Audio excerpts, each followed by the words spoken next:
ఢిల్లీ మద్యం కేసులో ఢిల్లీ ముఖ్యమంత్రి అరవింద్ కేజ్రీవాల్ గారిని నిన్న ఈడీ అధికారులు అరెస్ట్ చేసి విచారణ చేస్తున్నటువంటి నేపథ్యంలో మద్యం కేసులో కవిత ఇచ్చినటువంటి సమాచారం మేరకే అరవింద్ కేజ్రీవాల్ గారిని ఈడీ పోలీసులు అరెస్ట్ చేశారు అంటూ కూడా ఒక వార్త ఇప్పుడు సోషల్ మీడియాలో చక్కర్లు కొడుతున్నటువంటి నేపథ్యంలో ఈ వార్తలో వాస్తవం ఉందా లేదా అనే అంశానికి సంబంధించి మనతో మాట్లాడేందుకు టీడీపీ అధికార ప్రతినిధి సూర్యదేవర్ లత గారు మనతో ఉన్నారు. లత గారితో మాట్లాడదాం. లత గారు నమస్తే అండి. నమస్తే. లత గారు, నిన్న ఢిల్లీ లిక్కర్ స్కామ్లో ఢిల్లీ ముఖ్యమంత్రి అరవింద్ కేజ్రీవాల్ గారిని ఈడీ అధికారులు అరెస్ట్ చేసి విచారణ చేస్తున్న నేపథ్యంలో మద్యం కేసులో కవిత ఇచ్చినటువంటి సమాచారం మేరకే, కవిత ఇచ్చినటువంటి ఇన్ఫర్మేషన్ మేరకే అరవింద్ కేజ్రీవాల్ గారిని ఈడీ అధికారులు అరెస్ట్ చేశారు అంటూ కూడా ఒక వార్త ఇప్పుడు సోషల్ మీడియా వేదికగా ట్రోల్ అవుతూ ఉంది. ఏంటండి ఆ వార్తలో వాస్తవం ఉందంటారా? ఖచ్చితంగా తనని ఇన్ని రోజులు ఒక వారం అయింది కవిత గారిని కస్టడీకి తీసుకొని. సో తను కస్టడీకి తీసుకున్న తర్వాత కూడా తను ఎప్పుడూ కూడా కొద్ది రోజులు డిలే చేసుకుంటా వచ్చింది, నోరు ఇప్పకలేదు. కానీ ఎంతవేటికి నోరు ఇప్పిన బట్టే కదా ఆవిడ్ని ఇప్పుడు ఇంట్రాగేట్ చేసిన తర్వాత ఏదో లాస్ట్ లో చెప్పబట్టే ఇప్పుడు కేజ్రీవాల్ వరకు వచ్చారు. సో అరెస్ట్ చేయటం జరిగింది. ఈవిడ ఎప్పుడూ కూడా పిఏలు అరెస్ట్ అయినప్పుడే తెలుస్తుంది కదా, పిఏలు అరెస్ట్ చేశారు, వాళ్ళు సెల్ ఫోన్స్ తీసుకున్నారు, వాళ్ళలో అప్రూవల్గా మారిపోయారు ఒకళ్ళు, ఇంకా ఉండే వాళ్ళు కూడా మారిపోతారు. సో ఈ మొత్తం స్కీమ్ గురించి కూడా కేజ్రీవాల్ దీనిలో ఇన్వాల్వ్మెంట్ ఉందనేది కూడా పక్కా ఆధారాలు దొరికాయి కాబట్టి కేజ్రీవాల్ని అరెస్ట్ చేయటం జరిగింది. కవిత గారు అరెస్ట్ అయ్యి ఇప్పుడు వారం రోజులుగా తను కస్టడీలో ఉండబట్టి ప్రాసెస్ అనేది జరగటం స్టార్ట్ చేశారు. ఒకవేళ ఆవిడ చెప్పకుండా ఉంటుంది అని అనుకోవటానికి ఆస్కారం లేదు. ఎందుకంటే ఒక వారం అయిపోయింది కాబట్టి ఆవిడకి ప్రెషర్ అనేది ఉంటుంది కాబట్టి ఖచ్చితంగా నోరిప్పాల్సింది వస్తుంది. కేజ్రీవాల్ గారిని గురించి ఆవిడే గుట్టు విప్పు ఉంటారు. మళ్ళీ తర్వాత పిఏలు అరెస్ట్ అయ్యారు. ఆ పిఏల దగ్గర సెల్లులు తీసుకున్నారు, వాళ్ళు చెప్పటం కూడా చేశారు. ఎందుకంటే ఒకళ్ళు అప్రూవల్ గా మారిపోయారంటే మొత్తం ఏం జరిగింది అని మొత్తం చెప్పటం స్టార్ట్ చేశారు. ఈ మద్యం కేసులో ఇప్పటికే చాలా మంది అప్రూవర్ గా మారారు అంటూ కూడా కొన్ని వార్తలు వస్తున్నటువంటి నేపథ్యంలో కవిత గారు కూడా అప్రూవర్ గా మారి అరవింద్ కేజ్రీవాల్ గారు ఈ కేసులో ఇన్వాల్వ్ అయి ఉన్నారు ఈ మద్యం కేసులో అంటూ కూడా ఆవిడ సమాచారం ఇచ్చారని, ఆ సమాచారం మేరకే ఈడీ అధికారులు కూడా అరవింద్ కేజ్రీవాల్ గారిని అరెస్ట్ చేశారు అంటూ కూడా కొన్ని వార్తలు అయితే వస్తూ ఉన్నాయి. ఖచ్చితంగా ఆవిడ ఇచ్చిన సమాచారం మూలానే అరెస్ట్ అయి ఉంటారు.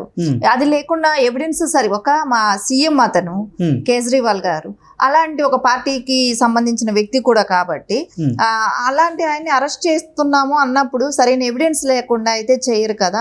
సో ఎవిడెన్స్ ఉన్నాయి. సో కవిత గారు అరెస్ట్ అయ్యి వారం రోజులైంది, ఆవిడ దగ్గర తీసుకుని ఉంటారు, వాళ్ళ పిఏల దగ్గర, కానీ ప్రతిదీ కూడా పక్కా ఎవిడెన్స్. కానీ ఇక్కడ ఇంకొక విషయం, ఎవరైతే ఉన్నారో కవిత గారి హస్బెండ్, ఆయన ఎందుకు గాయపడ్డాడో అర్థం కావట్లేదు. ఇంతవరకు ఆయన ఎక్కడ ఉన్నాడు, ఆయన పరారీలో ఉన్నాడు అనేది కొన్ని వార్తలు అయితే వస్తున్నాయి. అవును, లాస్ట్ మండే ఆయన్ని వెళ్లాల్సిన అవసరం ఉంది, మండేకి రమ్మన్నారు ఈడీ, కానీ వెళ్ళలేదు. సో తర్వాత కూడా ఆయన ఎక్కడ కూడా భార్యతో కలవటం కానీ కవిత గారిని వెళ్ళి ఎక్కడ మీట్ అవటం కానీ ఎక్కడా జరగలేదు. వాళ్ళ బ్రదరు, బావగా హరీష్ రావు గారు, వాళ్ళ మదరు, వీళ్ళందరూ వెళ్తున్నారే కానీ ఎక్కడా కూడా హస్బెండ్ వెళ్ళట్లేదు. సుప్రీంకోర్టులో వేసింది, సో అక్కడ రిజెక్ట్ చేశారు. ఎందుకంటే ప్రాసెస్ కింద నుంచి ఇప్పుడు ఎవరైనా అరెస్ట్ అయినప్పుడు డైరెక్ట్ సుప్రీంకోర్టుకి వెళ్ళి బెయిల్ అడగటానికి ఆస్కారం లేదు కదా, త్రూ ప్రాసెస్ వెళ్ళాలి. సో తను ఏమనుకుంది, డైరెక్ట్ నేను మహిళని నేను సుప్రీంకోర్టు నుంచే వేస్తాను అని చెప్పారు. సో తను తోసిపుచ్చింది.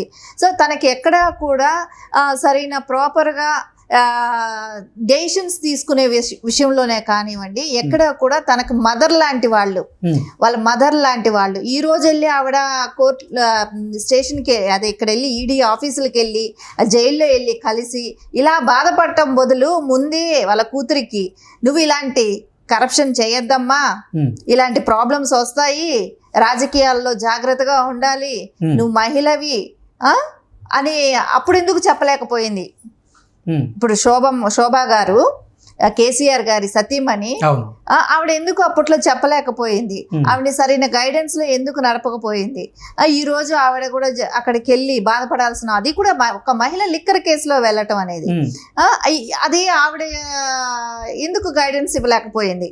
ఒక మహిళ పార్టీకి, ఒక పొలిటికల్ దీనికి వెళ్ళేటప్పుడు ఎలాంటి కేసుల్లో ఇరుక్కోకూడదు అనేది ఒక బేసిక్ ఇది ఉంటది కదా. సో నువ్వు అలాంటి ఎందుకు చేసావు అనే మాట అడగలేకపోయిందా? ఈరోజు సింపతి క్రియేట్ అవుతుంది అనుకుంటున్నారా? ఎలా అవుతుంది? ఈరోజు బెయిల్ కూడా రాలేదు, ఇంకెన్ని రోజులు పడుతుందో తెలియదు. కనీసం మేబీ నేను అనుకుంటే ఎలక్షన్ల తర్వాత ఏమైనా వస్తే రావాలి, కానీ అది కూడా తొందరగా వస్తుందో రాదు. ఎందుకంటే ఇది పెద్ద గ్యాంగ్ ఉంది, వీళ్ళ వెనకాల వీళ్ళు బయట వచ్చారంటే సాక్ష్యాలను తారుమారు చేసే అవకాశాలు ఉన్నాయి. కాబట్టి ఎందుకంటే కేజ్రీవాల్ లాంటి వాళ్ళు కూడా ఉన్నారు కాబట్టి, దీనిలో కేసులో ఇన్వాల్వ్మెంట్ ఉంది కాబట్టి, సో సాక్ష్యాధారాలు తారుమారు చేస్తారు. చేయకుండా ఉండడానికి వాళ్ళకి కొద్ది రోజులు కూడా ఉంటుంది. మొత్తం ఎవిడెన్స్లన్నీ కరెక్ట్గా వచ్చే వరకు కూడా ఇంకా కొద్ది రోజులు వాళ్ళు కస్టడీలో ఉండాల్సిన అవకాశాలు కూడా కనపడుతున్నాయి మనకు.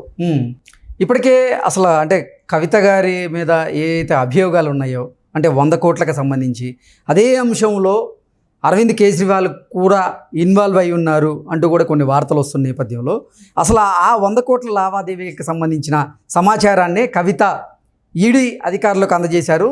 దాన్ని బేస్ చేసుకొనే అరవింద్ కేజ్రీవాల్ గారిని వాళ్ళు అరెస్ట్ చేయడం జరిగింది అంటూ కూడా కొన్ని వార్తలు అయితే వస్తున్నాయి. ఏంటి అసలు ఆ 100 కోట్ల అంశం మీద తెర వెనక ఏం జరిగిందంటే ఏం చెప్తారు? తెర వెనక జరిగింది, వీళ్ళు అంతా బిజినెస్ పార్ట్నర్స్.